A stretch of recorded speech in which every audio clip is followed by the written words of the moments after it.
President Trump signed at least 6 bills yesterday, but that list did not include the COVID-19 relief package that Congress just passed. The $900 billion bipartisan deal now hangs in the balance. President Trump was expected to sign it, but yesterday said the stimulus checks should be pumped up from $600 to $2,000 each. So Chip Reid is following the latest from the White House. Thank you so much for joining us, Chip. I'm sure there were a lot of lawmakers that were quite stunned by the president's address. It was the Treasury Secretary, his own Treasury Secretary, Stephen Mnuchin, who proposed the $600 stimulus checks. It was a GOP senator who blocked the proposal that the checks be $1,200. So what is going on here? The president had a lot of time to weigh in on this in its final stages, and we're just hearing from him now. It really does feel like we've fallen down a rabbit hole here. I mean, $600 was the administration's official position. They fiercely resisted, or at least the people who were involved in it, going any higher. Nancy Pelosi wanted $2,000, which is the position the president is now taking.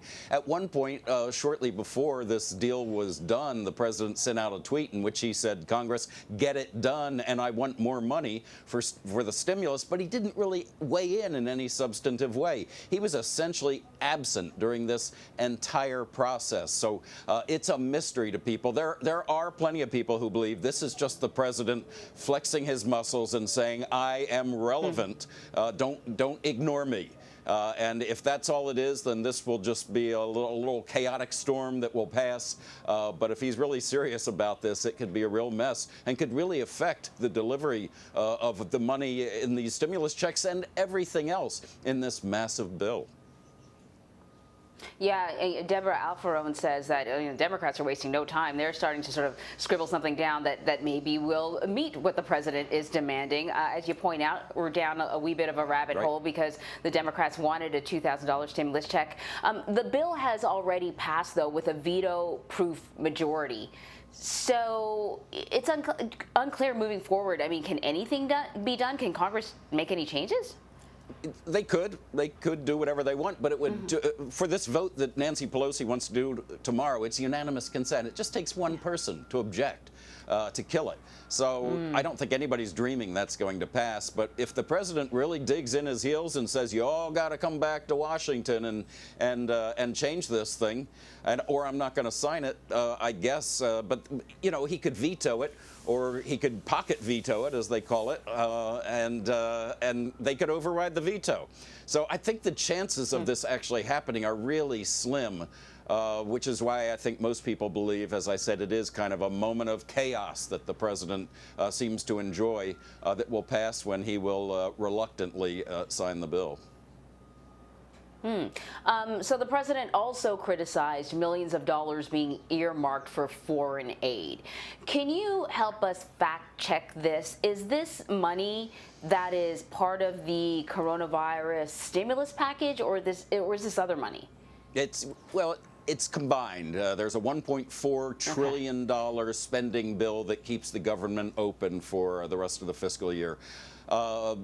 That was combined with the COVID package so that they were passed as one big thing, and everybody thought, done deal, the president's going to sign it, let's go home for Christmas. Well, don't move too quickly with this president, because you never know what he's going to do. So this is stopping the entire process. He did sign a short-term government funding bill, so the government is not going to go into a partial shutdown right away. But we're looking at that possibility again in a few days. So this is really major if he digs in his heels on this. But again, I think most people think he's just making a lot of noise and he'll give in. So that foreign aid comes under the government funding bill. That's right. That's right. All right. All right. That's good to know.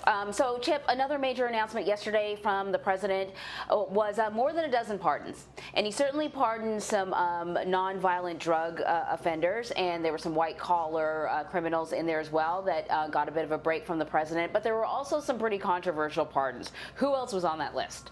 Well, there were 20 in all. There were 3 former Republican members of Congress who were convicted of some pretty substantial economic crimes. There were 4 former security guards with the infamous security firm Blackwater, who were convicted in the shooting deaths of 14 Iraqis in downtown Baghdad in 2007 and the wounding of 17 others. They've been pressing for pardons for quite some time. And there were also 2 people involved in the Russia investigation, including George Papadopoulos. Papadopoulos was one of the people who triggered the entire investigation in the first place. And the expectation is there will be lots of other pardons to come. Let me just ask you really quickly. I think a lot of people are going to say, oh, surprise, surprise, he pardoned some of the people who supported his, campaign initially. How is this list different than, say, pardons from previous presidents? Well, by one count, 88, Harvard law professor put it all together, what's happened so far. 88% of the people the president has granted clemency to either had a personal or a political connection to him.